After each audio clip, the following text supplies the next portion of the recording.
In today's video, I'm going to teach you how to batch replace images in placeholders in PowerPoint. If you're updating a deck with lots of images, this workflow keeps every picture perfectly aligned and sized, so you don't have to fix each slide by hand. We'll start by working with the Slide Master. Open your presentation, go to the View tab, and choose Slide Master. This view controls the layouts behind your slides, so any changes you make here flow through to all slides that use those layouts. Think of it as setting the rules once and letting PowerPoint apply them everywhere they're needed. Pick the specific layout that most of your slides are using. You can see which layout a slide belongs to by selecting that slide later and checking its layout name. So choose the one that matches the bulk of your content. Now add a picture placeholder or a shape to that layout.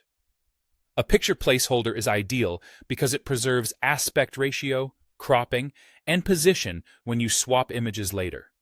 Draw it where you want your images to appear, size it precisely, and use alignment guides so everything lines up consistently.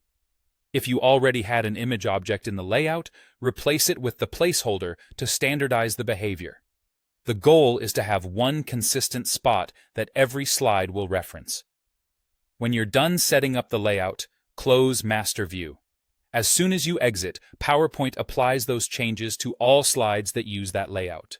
You'll see the placeholder appear in the same position across your deck, instantly giving you a uniform structure. Now replace images on each slide using Change Picture.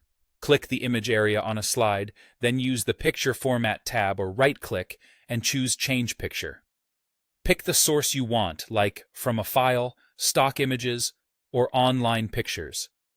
PowerPoint keeps the size, position, and cropping you defined in the layout, so your new image snaps into place without manual tweaking. Move through your slides and repeat Change Picture where needed. If you notice a slide that doesn't update, it's usually because it's using a different layout. Switch it to the correct layout and the placeholder will appear as expected. That's it. By defining a picture placeholder in the Slide Master, closing the Master View, and then using Change Picture on each slide instance, you batch replace visuals while preserving consistent design and saving a ton of time.